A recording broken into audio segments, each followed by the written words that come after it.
Tem uma coisa importante também nessa relação entre os vetores e os pares ordenados, que eu não destaquei, que é o seguinte: assim como os vetores são somados, os pares ordenados, né, se eu tiver um par x1, y1, e multiplicar por um número t, isso aqui vai ser tx1, ty1.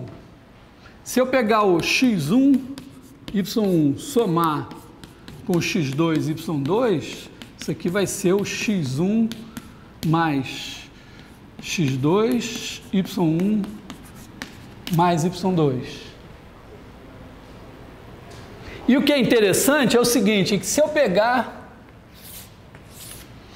aqui o vetor ε1, o vetor ε2, e aí eu pegar o vetor,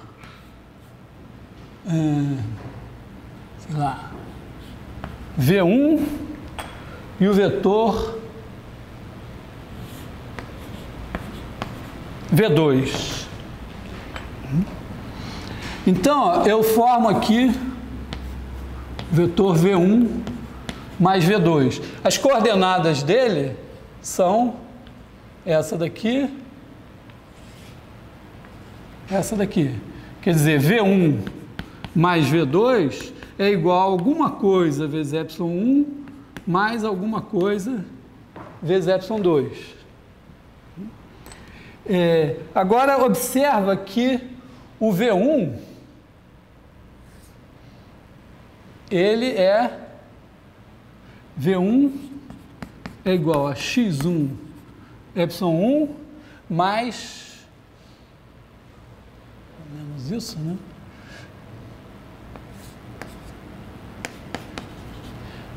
Mais x2 mais y1 ε2. E o V2, o V2 eu vou trazer ele para cá. Então ele é isso aqui, isso aqui. Então V2 é igual a x2 ε1 mais y2 ε2. Observa que esse x2 aqui, ele está aqui, né? A mesma paralela que eu tenho aqui, se eu tirar aqui, então esse cara daqui, ó, esse cara aqui é o x2 ε1. E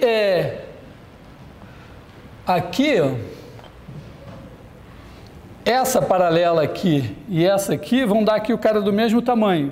Então, se eu pegar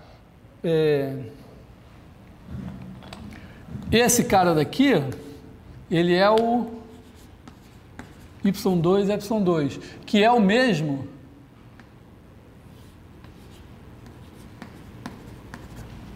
que está aqui. Então, ocorre esse fato muito importante, né? É que V1 mais V2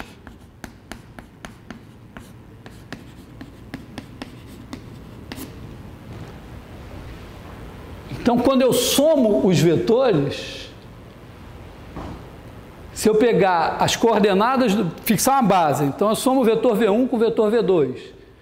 Se eu quiser as coordenadas da soma, basta eu pegar as coordenadas do V1 e somar com as coordenadas do V2. Quer dizer, não é uma simples bijeção. É o que a gente chama de um homomorfismo. Eu posso somar primeiro os vetores e depois levar lá na bijeção, ou levar os dois na bijeção e somar lá do outro lado.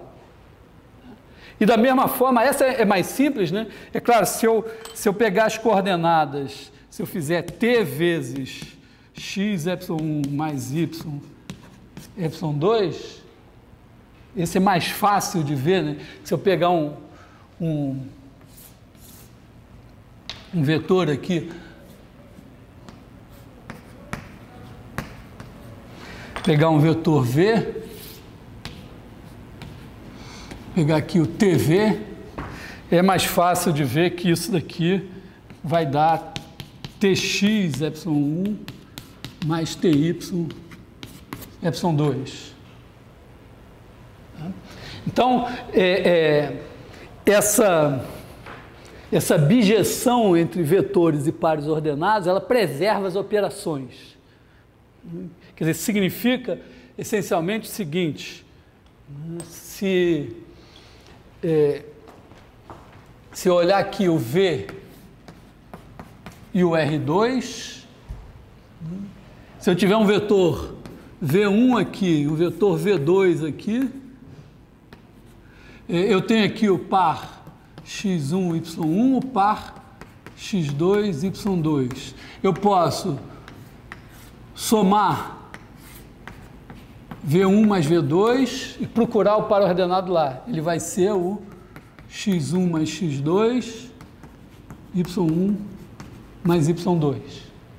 Então, é como se eu dissesse, eu posso somar antes e levar o resultado, aí eu vou ter uma coisa. Ou eu posso levar cada uma das parcelas da soma e depois somar do lado de cá. Poderia ter outra coisa, mas tem a mesma. Oi? Posso dizer que a bijeção de homomorfismo é uma função bijetora tal que f de x mais y é igual a f de x mais f de y? Nesse caso, é mais ainda como tem uma outra operação, que é a multiplicação por escalar, ela também, nesse caso, ela tem, né, quer dizer, f de x mais y é igual a f de x mais f de y. E, quer dizer, sendo que essa soma aqui está num conjunto e essa soma aqui, na verdade, isso aqui é uma soma, isso aqui é outra soma. No nosso caso aqui, essa soma de vetores, essa é a soma de pares ordenados. Mas aqui também ainda tem isso, né? F de Tx é igual a T F de x. Esse produto é um, esse é outro. Exemplo que, infelizmente, cada vez mais a gente encontra em provas de cálculo, de coisas que não satisfazem isso, né? Raiz quadrada de A mais B não é raiz quadrada de A mais raiz quadrada de B, mas de vez em quando a gente encontra em prova essa igualdade estranha. E segundo um colega meu, a gente não pode dizer simplesmente, o cara fez uma besteira, tira meio ponto. Não, às vezes o cara não sabe mesmo, é a última chance de você chamar, tem que chamar ele e dizer, olha, isso aqui... Então, não é verdade, e esse é um fato importante, né? As funções, em geral, não têm essas propriedades tão boas. Essas que têm essas propriedades são as funções lineares, são funções simpáticas. Vale a volta também, se a função é linear, então ela tem essas propriedades, se ela tem essas propriedades, então ela é linear. Não é nem que vale a volta, isso é uma definição. Tá? Bom,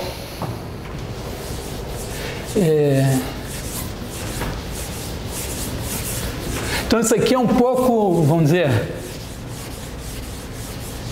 tentativa de amarrar cordas que possam ter ficado um pouco frouxas na aula passada, até agora, né? Bom, ainda voltando sobre coisas sobre as quais a gente falou na aula passada. Então, tudo bem, nós estamos agora no plano e vamos estudar coisas no plano. Então, o jogo foi, no primeiro momento, definir objetos geométricos e associar a eles uma equação.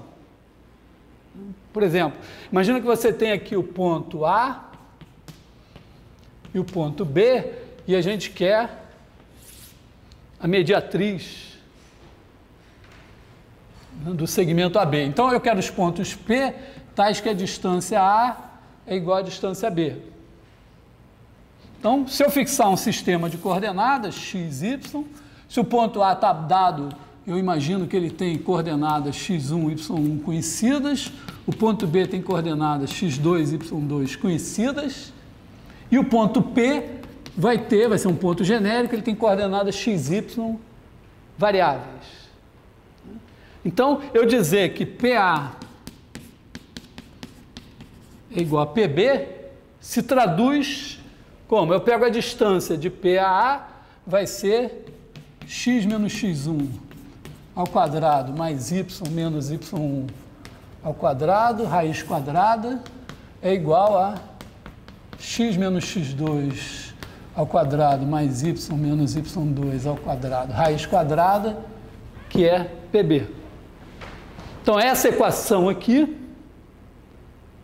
define esse conjunto mediatriz.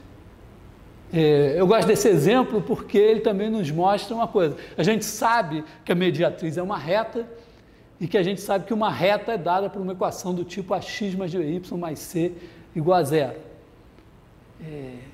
Essa equação está disfarçada aqui assim. Mas se vocês trabalharem, levarem ao quadrado e cortarem os x2 e os y2 que vão aparecer aí, vai aparecer uma equação do tipo ax mais by mais c igual a zero. Dá para ver? Eleva ao quadrado, tem um x2 aqui, tem um x2 aqui, corta, tem um y2 aqui, y2 aqui, acabam os termos de segundo grau e pronto. Mas também é fato o seguinte, que um objeto não tem uma equação. Ele pode ter equações diferentes. Oi? Eu posso fazer vetorialmente também, falando com o vetor AB, mas o vetor PB é igual ao vetor AB. Vetor AP... não, né? Porque se você pegar isso aqui, ó, né? Esse vetor mais esse daqui também dá esse. Então, a ideia de que você poderia definir dizendo este vetor mais esse é igual a esse, não funciona. Então, bom, mas eu queria destacar o seguinte fato, né? Em geral, nós temos uma propriedade geométrica e ela se traduz por uma certa equação. Logo, os pais lá da geometria analítica logo começaram a colocar a questão ao contrário, dar uma equação e procura entender qual é o conjunto correspondente a essa equação. Então, em princípio, você poderia pensar assim, uma equação é uma coisa do tipo f de x, y igual a zero. Você pega uma função de x e y, qualquer coisa, né?